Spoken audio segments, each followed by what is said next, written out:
ಈ emerging market ಇಂಡೆಕ್ಸಲ್ಲಿ India 4th ಪ್ಲೇಸ್ಗೆ fall ಆಗಿದೆ. ಅದೇ 2024 ಸೆಪ್ಟೆಂಬರ್ ಆ ಟೈಮಲ್ಲಿ ನೋಡಿದ್ರೆ ಇಂಡಿಯಾ 2nd ಪ್ಲೇಸಲ್ಲಿತ್ತು. ಆವಾಗ 21% ಅಲೋಕೇಶನ್ ಕೊಟ್ಟಿದ್ರು. ಆದರೆ ಅದೀಗ 12%ಗೆ ಫಾಲ್ ಆಗಿದೆ. ಇದಂತೂ ನಮ್ಮ ಮಾರ್ಕೆಟ್ ಮೇಲೆ ತುಂಬಾ ಇಂಪ್ಯಾಕ್ಟ್ ಇರುತ್ತೆ. ಮತ್ತು ಇವತ್ತು ಎಗೇನೆಸ್ಟ್ ಡಾಲರ್ ರುಪಿ ಆದರೆ ಆಲ್ ಟೈಮ್ ಲೋಸ್ನ ಟಚ್ ಮಾಡಿದೆ. ಇನ್ನೊಂದು ಕಡೆ ನೋಡಿದ್ರೆ ಪ್ರತಿದಿನ ನಮ್ಮ ಮಾರ್ಕೆಟ್ ಫಾಲ್ ಆಗ್ತಾನೇ ಇದೆ. US ಇರಾನ್ ವಾರ್ ಟೆನ್ಷನ್ಸ್ ಆದರೆ ದಿನ ಹೆಚ್ಚಾಗ್ತಾನೆ ಇದೆ. ಕ್ರೂಡ್ ಆಯಿಲ್ $112 per ಬ್ಯಾರಲಲ್ಲಿ ಟ್ರೇಡ್ ಆಗ್ತಾ ಇದೆ. ಈ ಥರ ಕ್ರೂಡ್ ಆಯಿಲ್ ಇನ್ಕ್ರೀಸ್ ಆಗ್ತಾ ಇದೆ ಅಂದರೆ ಅದಂತೂ ನಮ್ಮ ಇಂಡಿಯನ್ ಎಕಾನಮಿನ ತುಂಬಾ ಇಂಪ್ಯಾಕ್ಟ್ ಮಾಡುತ್ತೆ. ಹಾಗಾದರೆ ಕಮಿಂಗ್ ಟೈಮಲ್ಲೂ ಸಹ ನಮ್ಮ ಮಾರ್ಕೆಟ್ ಇದೇ ಥರನೇ ಫಾಲ್ ಆಗುತ್ತಾ? ಕಮಿಂಗ್ ಟೈಮಲ್ಲಿ ನಮ್ಮ ಮಾರ್ಕೆಟ್ ಯಾವ ಥರ ಇರ್ಬೋದು? ಈಗಾಗಲೇ ನಿಫ್ಟಿ, ಸೆನ್ಸೆಕ್ಸ್, ಬ್ಯಾಂಕ್ ನಿಫ್ಟಿ ಪ್ರತಿಯೊಂದು ಇಂಡಿಸಸ್ ಎಬೌಟ್ 10% ಫಾಲ್ ಆಗಿದ್ದಾವೆ. ಹಾಗಾದರೆ ಕಮಿಂಗ್ ಟೈಮಲ್ಲಿ ನಮ್ಮ ಮಾರ್ಕೆಟ್ ಯಾವ ಥರ ಇರ್ಬೋದು? ರಿಕವರಿ ಏನಾದರೂ ಆಗಬೇಕಂದ್ರೆ ಯಾವಾಗ ರಿಕವರಿನ ಎಕ್ಸ್ಪೆಕ್ಟ್ ಮಾಡ್ಬೋದು ಅಂತ ಈ ವಿಡಿಯೋದಲ್ಲಿ ಡೀಟೇಲಾಗಿ ತಿಳ್ಕೊಳ್ಳೋಣ. Hello friends, welcome to two brothers finance and good evening. ಇವತ್ತಿನ ಮಾರ್ಕೆಟ್ ಅಪ್ಡೇಟ್ಸ್ ಏನಂದರೆ MSCI Morgan Stanley capital international ಇವರು ಎಮರ್ಜಿಂಗ್ ಕಂಟ್ರೀಸ್ ಅಂದರೆ ಡೆವಲಪಿಂಗ್ ಕಂಟ್ರೀಸ್ನ ಐಡೆಂಟಿಫೈ ಮಾಡಿ ಇನ್ವೆಸ್ಟ್ ಮಾಡ್ತಾರೆ. ಪ್ರೆಸೆಂಟ್ ಈಗ 24 ಕಂಟ್ರೀಸ್ನ ಐಡೆಂಟಿಫೈ ಮಾಡಿ ಇನ್ವೆಸ್ಟ್ ಮಾಡ್ತಾ ಇದ್ದಾರೆ. ಅದರಲ್ಲಿ India, China, Taiwan, South Korea ಈ ಥರ ಹಲವಾರು ಕಂಟ್ರೀಸ್ ಇದ್ದಾವೆ. ಈ ಎಮರ್ಜಿಂಗ್ ಮಾರ್ಕೆಟ್ ಇಂಡೆಕ್ಸಲ್ಲಿ ಇಂಡಿಯಾ 4th ಪ್ಲೇಸ್ಗೆ ಫಾಲ್ ಆಗಿದೆ. ಪ್ರೆಸೆಂಟ್ ಈಗ ಇಂಡಿಯಾಗೆ ಜಸ್ಟ್ 12% ಮಾತ್ರನೇ ವೇಟೇಜ್ ಕೊಟ್ಟಿರೋದು. ಅದೇ ಫಸ್ಟ್ ಪ್ಲೇಸಲ್ಲಿ ನೋಡಿದ್ರೆ ತೈವಾನ್ಗೆ 25% ವೇಟೇಜ್ನ ಕೊಟ್ಟಿದ್ದಾರೆ. ಸೆಕೆಂಡ್ ಆ್ಯಂಡ್ ಥರ್ಡ್ ಪ್ಲೇಸಲ್ಲಿ ಚೈನಾ ಮತ್ತು ಕೊರಿಯಾಗೆ 19% ವೇಟೇಜ್ನ ಕೊಟ್ಟಿದ್ದಾರೆ. ಆದರೆ ಇಂಡಿಯಾಗೆ ಮಾತ್ರ ಜಸ್ಟ್ 12% ವೇಟೇಜ್ನ ಮಾತ್ರನೇ ಕೊಟ್ಟಿರೋದು. Q4 2024 ವೇಟೇಜ್ನ ಪ್ರತಿ ಕ್ವಾರ್ಟರಲ್ಲೂ ಕಟ್ ಮಾಡ್ತಾನೆ ಬರ್ತಾ ಇದ್ದಾರೆ. ಇದಕ್ಕೂ ಮುಂಚೆ ನೋಡಿದ್ರೆ Q3 2024 ಇಂಡಿಯಾಗೆ 21% ವೇಟೇಜ್ನ ಕೊಟ್ಟಿದ್ರು. ಆ ಟೈಮಲ್ಲಿ ಇಂಡಿಯಾಗೆ ಸೆಕೆಂಡ್ ಹೈಯೆಸ್ಟ್ ವೇಟೇಜ್ ಕೊಟ್ಟಿದ್ರು. ಅದಾದಮೇಲೆ ಪ್ರತಿ ಕ್ವಾರ್ಟರಲ್ಲೂ ವೇಟೇಜ್ನ ಕಟ್ ಮಾಡ್ತಾನೆ ಬರ್ತಾ ಇದ್ದಾರೆ. ಜೊತೆಗೆ ನಮ್ಮ ಮಾರ್ಕೆಟ್ಸ್ ಕೂಡ ಆ ಟೈಮಿಂದ ಯಾವುದೇ ಥರ ಬೆಟರಾಗಿ ಪರ್ಫಾರ್ಮ್ ಮಾಡ್ತಾನೆ ಇಲ್ಲ. ನಿಫ್ಟಿ ಆದರೆ 2024 ಅಕ್ಟೋಬರಿಂದ 15 to 18%ವರೆಗೂ ಫಾಲ್ ಆಗಿದೆ. ಅದೇ ಇದೇ ಟೈಮಲ್ಲೇ ಇನ್ನು ಮಿಕ್ಕಿರೋ ಎಮರ್ಜಿಂಗ್ ಮಾರ್ಕೆಟ್ಸ್ ಎಲ್ಲ ತುಂಬಾ ಬೆಟರಾಗಿ ಪರ್ಫಾರ್ಮ್ ಮಾಡಿದ್ದಾವೆ. ಚೈನೀಸ್ ಸ್ಟಾಕ್ ಮಾರ್ಕೆಟ್ ಆದರೆ 50% ರ್ಯಾಲಿ ಆಗಿದೆ. ತೈವಾನ್ ಮಾರ್ಕೆಟ್ಸ್ ಆದರೆ 77%, ಸೌತ್ ಕೊರಿಯಾ 124% ಪಾಸಿಟಿವ್ ಆಗಿ ಗ್ರೋ ಆಗಿದೆ ಈ ಲಾಸ್ಟ್ 2 ಇಯರ್ಸಲ್ಲಿ. ಅದೇ ನಮ್ಮ ಮಾರ್ಕೆಟ್ ನೋಡಿದ್ರೆ ಕಂಪ್ಲೀಟಾಗಿ ನೆಗೆಟಿವ್ ರಿಟರ್ನ್ಸೇ ಕೊಟ್ಟಿದೆ. ಈ ಎಮರ್ಜಿಂಗ್ ಮಾರ್ಕೆಟ್ಸ್ ಎಲ್ಲ ಈ ಥರ ಬೆಟರಾಗಿ ಗ್ರೋ ಆಗೋದಕ್ಕೆ ಮೇಯ್ನ್ ರೀಸನ್ ಏನು ಅಂತ ಅಂದರೆ ರಿಲೇಟೆಡ್ ಆಗಿ ಅಗ್ರೆಸಿವ್ ಆಗಿ ವರ್ಕ್ ಮಾಡ್ತಾ ಇದ್ದಾರೆ. ಮತ್ತು ಸೆಮಿ ಕಂಡಕ್ಟರ್ಸ್ ರಿಲೇಟೆಡ್ ಕೂಡ ತುಂಬಾ ವರ್ಕ್ ಮಾಡ್ತಾ ಇರೋ ಕಾರಣದಿಂದನೇ ತೈವಾನ್ ಮಾರ್ಕೆಟ್ಸ್ ಆಗಲಿ, ಸೌತ್ ಕೊರಿಯನ್ ಮಾರ್ಕೆಟ್ಸ್ ಆಗಲಿ ಲಾಸ್ಟ್ 2 ಇಯರ್ಸಲ್ಲಿ ತುಂಬಾ ಬೆಟರಾಗಿ ಪರ್ಫಾರ್ಮ್ ಮಾಡಿರೋದು. ಅದರಿಂದನೇ ಈ MSCI ಅವರು ಈ ಕಂಟ್ರೀಸ್ಗೆಲ್ಲ ಈ ಥರ ವೇಟೇಜ್ನ ಇನ್ಕ್ರೀಸ್ ಮಾಡ್ತಾ ಇರೋದು. ಕಮಿಂಗ್ ಟೈಮಲ್ಲೂ ನಮ್ಮ ಇಂಡಿಯಾಗೆ ವೇಟೇಜ್ನ ಏನಾದರೂ ಕಟ್ ಮಾಡ್ತಾ ಇದ್ರೆ ಅದು ನಮ್ಮ ಇಂಡಿಯನ್ ಮಾರ್ಕೆಟ್ಸ್ ಮೇಲೂ ಕೂಡ ತುಂಬಾ ಇಂಪ್ಯಾಕ್ಟ್ ಇರುತ್ತೆ. ನೋಡೋಣ ಕಮಿಂಗ್ ಕ್ವಾರ್ಟರ್ಸಲ್ಲಿ ವೇಟೇಜ್ನ ಏನಾದರೂ ಇನ್ಕ್ರೀಸ್ ಮಾಡ್ತಾರಾ ಇಲ್ವಾ ಅಂತ. ಮತ್ತು US ಇರಾನ್ ವಾರ್ ಟೆನ್ಷನ್ಸ್ ಆದರೆ ದಿನ ಹೆಚ್ಚಾಗ್ತಾನೆ ಇದೆ. ಈಗ ಟ್ರಂಪ್ ಅವರಾದರೆ ಹೊಸದಾಗಿ ಪ್ರಾಜೆಕ್ಟ್ ಫ್ರೀಡಮ್ನ ಲಾಂಚ್ ಮಾಡಿದ್ದಾರೆ. ಯಾಕಂದರೆ ಈ ಸ್ಟ್ರೈಟ್ ಆಫ್ ಹಾರ್ಮೋಸಲ್ಲಿ ಶಿಪ್ನ ಪ್ರೊಟೆಕ್ಟ್ ಮಾಡೋದಕ್ಕೆ ಅಂತ ಹೇಳಿದ್ದಾರೆ. ಮತ್ತು ಈ ಸಿ ರೂಟ್ನ ಓಪನ್ ಮಾಡೋದಕ್ಕೆ ಅಂತ ಕೂಡ ಕ್ಲಿಯರ್ ಆಗಿ ಮೆನ್ಷನ್ ಮಾಡಿದ್ದಾರೆ. ಅದಕ್ಕೋಸ್ಕರ 100+ ಏರ್ಕ್ರಾಫ್ಟ್ನ ಮತ್ತು ವಾರ್ಶಿಪ್ಸ್ನ ಮತ್ತು ಟ್ರೂಪ್ಸ್ನೆಲ್ಲ ಸ್ಟ್ರೈಟ್ ಆಫ್ ಹಾರ್ಮೋಸ್ ಸುತ್ತೂರ ಸೆಟ್ ಮಾಡಿದ್ದಾರೆ. ಮತ್ತು ಡೊನಾಲ್ಡ್ ಟ್ರಂಪ್ ಅವರು ಹೇಳಿದ್ದಾರೆ ಇನ್ನೊಂದು 2 or 3 ವೀಕ್ಸ್ ಒಳಗಡೆ ಈ ವಾರ್ ಎಂಡ್ ಆಗೋ ಚಾನ್ಸಸ್ ಕೂಡ ತುಂಬಾ ಜಾಸ್ತಿ ಇದೆ ಅಂತ. ಅದಾದಮೇಲೆ ಇವತ್ತು ನಮ್ಮ ಮಾರ್ಕೆಟ್ ಕ್ಲೋಸ್ ಆದಮೇಲೆ ನೋಡಿದ್ರೆ US ಅವರು 6 ಇರಾನ್ ಬೋಟ್ಸ್ನ ಡೆಸ್ಟ್ರಾಯ್ ಮಾಡಿದ್ದಾರೆ ಅಂತ ಕೂಡ ಅಪ್ಡೇಟ್ ಮಾಡಿದ್ದಾರೆ. ಫ್ರೆಂಡ್ಸ್, ಈಗ ಈ ವಾರ್ ಟೆನ್ಷನ್ಸ್ ಎಲ್ಲ ಇರಲಿ, ಈ ವಾರ್ ಟೆನ್ಷನ್ಸಿಂದ ಈ ಕ್ರೂಡ್ ಆಯಿಲ್ ಪ್ರೈಸಸ್ ಎಷ್ಟು ಇನ್ಕ್ರೀಸ್ ಆದರೆ ಅಷ್ಟು ನಮ್ಮ ಕಂಟ್ರಿ ಮೇಲೆ ತುಂಬಾ ಇಂಪ್ಯಾಕ್ಟ್ ಇರುತ್ತೆ. ಪ್ರೆಸೆಂಟ್ ಈಗ ಆಯಿಲ್ ಆದರೆ $112 per ಬ್ಯಾರಲಲ್ಲಿ ಟ್ರೇಡ್ ಆಗ್ತಾ ಇದೆ. ಆಯಿಲ್ ಈ ಥರ ಇನ್ಕ್ರೀಸ್ ಆಗ್ತಾ ಇದೆ ಅಂದರೆ ನಮ್ಮ ಕಂಟ್ರಿ ಮೇಲೆ ತುಂಬಾ ಇಂಪ್ಯಾಕ್ಟ್ ಇರುತ್ತೆ. ನೆಕ್ಸ್ಟ್ ವೀಕಲ್ಲಿ ಇನ್ಫ್ಲೇಷನ್ ಡೇಟಾ ಇದೆ. ಇನ್ಫ್ಲೇಷನ್ ಏನಾದರೂ ವೀಕ್ ಆಗಿದ್ರೆ ಅದು ನಮ್ಮ ಕಂಟ್ರಿ ಮೇಲೆ ತುಂಬಾ ಇಂಪ್ಯಾಕ್ಟ್ ಇರುತ್ತೆ.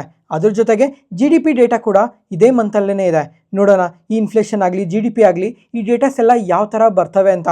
ಅದ್ರ ಜೊತೆಗೆ US ಅಲ್ಲಿ ನೋಡಿದ್ರು ಇವಾಗ ಫೆಡ್ ಚೇರ್ಮನ್ ಆದ ಜೆರೋಮ್ ಪವೆಲ್ ಅವರು ಅವ್ರ ಟರ್ಮ್ ಎಂಡ್ ಆಗ್ತಾ ಇದೆ. ಆ ಪ್ಲೇಸ್ಗೆ ಇವಾಗ ಕೆವಿನ್ ವಾಶ್ ಅವರು ಬರ್ತಾರೆ. ಈ ಕೆವಿನ್ ವಾಶ್ ಅವರು ಯಾವ ಥರ ಡಿಸಿಷನ್ಸ್ನ ತೊಗೊತಾರೆ ಅಂತ ಟ್ರ್ಯಾಕ್ ಮಾಡೋದು ಕೂಡ ತುಂಬಾ ಇಂಪಾರ್ಟೆಂಟ್ ಆಗಿರುತ್ತೆ. ಮತ್ತು ಈ ಕ್ರೂಡ್ ಆಯಿಲ್ ಪ್ರೈಸಸ್ ಇನ್ಕ್ರೀಸ್ ಆಗ್ತಾ ಇರೋ ಕಾರಣದಿಂದ, ಅದ್ರ ಜೊತೆಗೆ ಈ ವಾರ್ ಟೆನ್ಷನ್ಸಿಂದ ಈ ಇಂಪೋರ್ಟ್ಸ್ ಎಕ್ಸ್ಪೋರ್ಟ್ಸ್ ಎಲ್ಲ ಡ್ರಾಪ್ ಆಗ್ತಾ ಇರೋ ಕಾರಣದಿಂದ ರುಪಿ ಆದರೆ ಎಗೇನೆಸ್ಟ್ ಡಾಲರ್ ಆಲ್ ಟೈಮ್ ಲೋಸ್ನ ಟಚ್ ಮಾಡಿದೆ. ಇದೇ ಥರ ಕಮಿಂಗ್ ಟೈಮಲ್ಲೂ ಕೂಡ ರುಪಿ ಫಾಲ್ ಆಗ್ತಾ ಇದ್ರೆ ನಮ್ಮ ಇಂಡಿಯನ್ ಎಕಾನಮಿ ಮೇಲೆ, ನಮ್ಮ ಇಂಡಿಯನ್ ಸ್ಟಾಕ್ ಮಾರ್ಕೆಟ್ ಮೇಲೂ ಕೂಡ ತುಂಬಾ ಇಂಪ್ಯಾಕ್ಟ್ ಇರುತ್ತೆ. ನೆಕ್ಸ್ಟ್ ಅದಾದಮೇಲೆ ಫ್ರೆಂಡ್ಸ್, ಈಗ ಪ್ರತಿಯೊಬ್ಬರೂ ಇದನ್ನು ಕ್ಲಿಯರಾಗಿ ಕೇಳಿಸ್ಕೊಳ್ಳಿ. ಈಗ ವಾರ್ ಟೆನ್ಷನ್ಸ್ ಏನೋ ಕಂಟಿನ್ಯೂ ಆಗ್ತಾ ಇದೆ. ಕ್ರೂಡ್ ಆಯಿಲ್ ಪ್ರೈಸಸ್ ತುಂಬಾ ಜಾಸ್ತಿ ಇದೆ. ರುಪಿ ಆದರೆ ಆಲ್ ಟೈಮ್ ಲೋಸಲ್ಲಿದೆ. ಮತ್ತು FIS ಆದರೆ ನಮ್ಮ ಮಾರ್ಕೆಟಿಂದ ಸೆಲ್ ಮಾಡ್ತಾನೆ ಇದ್ದಾರೆ. ಇವಾಗ ಕಮ್ಮಿಂಗ್ ಟೈಮಲ್ಲಿ ಇನ್ಫ್ಲೇಷನ್ GDP ಡೇಟಾ ಎಲ್ಲ ಸ್ವಲ್ಪ ವೀಕಾಗಿ ಬರೋ ಚಾನ್ಸಸ್ಸೇ ಜಾಸ್ತಿ ಇದೆ. ಹಾಗಾದರೆ ಕಮ್ಮಿಂಗ್ ಟೈಮಲ್ಲಿ ನಮ್ಮ ಮಾರ್ಕೆಟ್ಸ್ ಯಾವ ಥರ ಇರ್ಬೋದು ಅಂತ ನನ್ನ ಒಪಿನಿಯನ್ನ ಶೇರ್ ಮಾಡ್ತೀನಿ ನೋಡಿ. ಈಗ ನಿಫ್ಟಿ ಆದರೆ 24,000 ಟ್ರೇಡ್ ಆಗ್ತಾ ಇದೆ. ಪ್ರೆಸೆಂಟ್ ಈಗ Q4 ರಿಸಲ್ಟ್ಸ್ ಕೂಡ ಇದೆ. ರಿಸಲ್ಟ್ಸ್ ಆದರೆ ಮೋಸ್ಟ್ ಆಫ್ ದ ಕಂಪನೀಸ್ ಎಲ್ಲ ಸ್ವಲ್ಪ ಬೆಟರ್ ರಿಸಲ್ಟ್ಸ್ನ ಪೋಸ್ಟ್ ಮಾಡ್ತಾನೆ ಇದ್ದಾವೆ. ಆದರೆ ಈ Q1 ಮತ್ತು Q2 ಅಲ್ಲಿ ನೋಡಿದ್ರೆ ತುಂಬ ಕಂಪನೀಸ್ ಎಲ್ಲ ವೀಕ್ ರಿಸಲ್ಟ್ಸ್ನ ಪೋಸ್ಟ್ ಮಾಡೋ ಚಾನ್ಸಸ್ ತುಂಬಾ ಜಾಸ್ತಿ ಇದೆ. ಅದರಿಂದ ಕಮ್ಮಿಂಗ್ ಟೈಮಲ್ಲಿ ನಮ್ಮ ಮಾರ್ಕೆಟ್ ಸ್ವಲ್ಪ ವೀಕಾಗಿ ಪರ್ಫಾರ್ಮ್ ಮಾಡೋ ಚಾನ್ಸಸ್ ಕೂಡ ಇದೆ. ಅಥವಾ ತುಂಬ ಫಾಲ್ ಆಗಲಿಲ್ಲ ಅಂತ ಅಂದ್ರೂ ಸೈಡ್ ವೇಸ್ ಅಲ್ಲಾದ್ರೂ ಇರ್ಬೋದು. ಪ್ರೆಸೆಂಟ್ ಈಗ ನಮ್ಮ ಮಾರ್ಕೆಟ್ ಮತ್ತೆ ಕಂಪ್ಲೀಟಾಗಿ ರಿಕವರ್ ಆಗಿ ಪಾಸಿಟಿವ್ ಆಗಿ ಗ್ರೋ ಆಗೋದಕ್ಕೆ ಯಾವುದೇ ಥರ ಟ್ರಿಗರಿಂಗ್ ಪಾಯಿಂಟ್ಸ್ ಏನೂ ಕಾಣಿಸ್ತಿಲ್ಲ.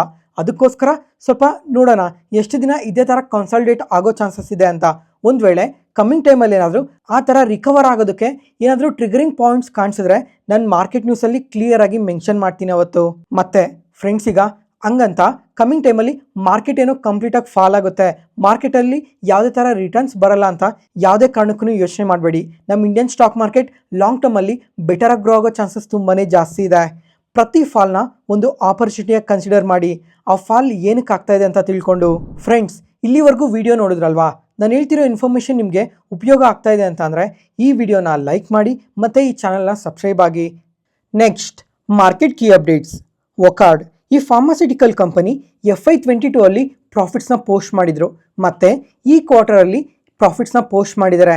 3 ವರ್ಷ ಆದಮೇಲೆ ಇವರು ಮತ್ತೆ ಪ್ರಾಫಿಟ್ಸ್ನ ಪೋಸ್ಟ್ ಮಾಡಿರೋದು. ಅದರಿಂದನೇ ಇವತ್ತು ಅಬೌಟ್ 10% ಪಾಸಿಟಿವ್ ಆಗಿ ರಿಯಾಕ್ಟ್ ಆಗಿದೆ. ಇವರು ಬ್ರ್ಯಾಂಡೆಡ್ ಫಾರ್ಮಾ ಪ್ರಾಡಕ್ಟ್ಸ್ನ ಮ್ಯಾನುಫ್ಯಾಕ್ಚರ್ ಮಾಡ್ತಾರೆ, ಕಾಂಟ್ರಾಕ್ಟ್ ಮ್ಯಾನುಫ್ಯಾಕ್ಚರಿಂಗ್ ಮಾಡ್ತಾರೆ, APIಸ್ನ ಕೂಡ ಡೆವಲಪ್ ಮಾಡ್ತಾರೆ. ಇವ್ರ ಮೇಜರ್ ರೆವಿನ್ಯೂಸ್ ಎಲ್ಲ ಗ್ಲೋಬಲ್ ಕಂಟ್ರೀಸಿಂದನೇ ಬರುತ್ತೆ. ಮತ್ತು ಇವರು ಈ ಕ್ವಾರ್ಟರಲ್ಲಿ ತುಂಬಾ ಒಳ್ಳೆ ಸ್ಟ್ರಾಂಗ್ ರಿಸಲ್ಟ್ಸ್ನ ಪೋಸ್ಟ್ ಮಾಡಿದ್ದಾರೆ. ಇಯರ್ ಆನ್ ಇಯರಲ್ಲಿ ರೆವಿನ್ಯೂಸ್ ಆದರೆ 30% ಇನ್ಕ್ರೀಸ್ ಆಗಿದೆ. ಮತ್ತು ಲಾಸ್ಟ್ ಇಯರ್ ಸೇಮ್ ಕ್ವಾರ್ಟರಲ್ಲಿ 45 crores ಲಾಸಸ್ನ ಪೋಸ್ಟ್ ಮಾಡಿದರು. ಈ ಕ್ವಾರ್ಟರಲ್ಲಿ 165 crores ಪ್ರಾಫಿಟ್ಸ್ನ ಪೋಸ್ಟ್ ಮಾಡಿದ್ದಾರೆ. ಮತ್ತು ಮಾರ್ಜಿನ್ಸ್ ಕೂಡ ಇಂಪ್ರೂವ್ ಮಾಡ್ಕೊಂಡಿದ್ದಾರೆ.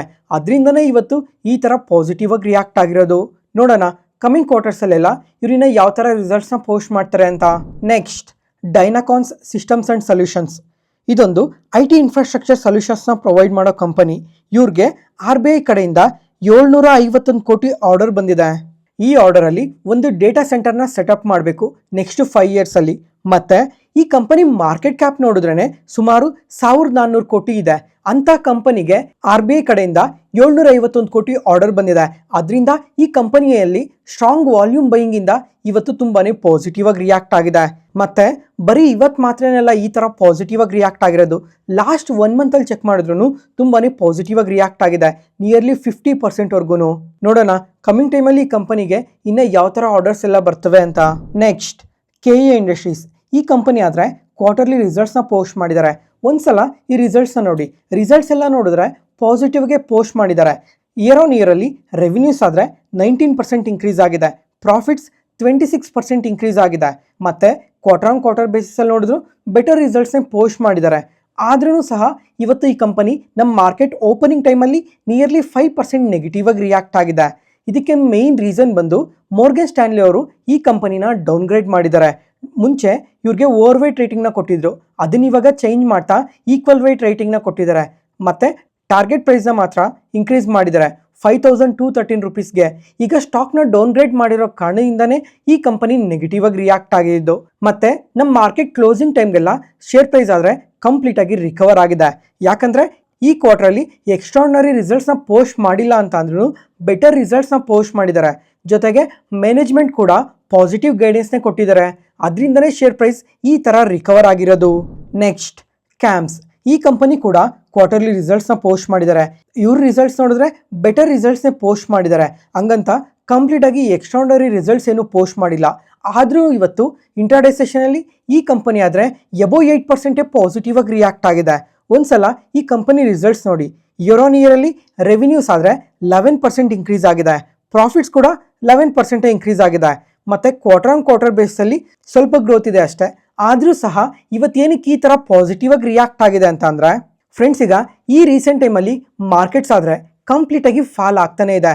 ಆದ್ರೂ ಸಹ ಇವ್ರ ಬಿಸ್ನೆಸ್ ಅಲ್ಲಿ ಯಾವುದೇ ತರ ವೀಕ್ನೆಸ್ ಇಲ್ಲ, ಬೆಟರ್ ಗ್ರೋತ್ನೇ ಪೋಸ್ಟ್ ಮಾಡಿದ್ದಾರೆ. ಮಾರ್ಕೆಟ್ ಏನು ಎಕ್ಸ್ಪೆಕ್ಟ್ ಮಾಡಿತ್ತು ಅಂದ್ರೆ ಈ ಕ್ಯಾಂಪ್ಸ್ ರಿಸಲ್ಟ್ಸ್ ಆದರೆ ಕಂಪ್ಲೀಟ್ ಆಗಿ ವೀಕ್ ಆಗಿ ಪೋಸ್ಟ್ ಮಾಡೋ ಚಾನ್ಸಸ್ ತುಂಬಾನೇ ಜಾಸ್ತಿ ಇದೆ ಅಂತ ಎಕ್ಸ್ಪೆಕ್ಟ್ ಮಾಡಿತ್ತು.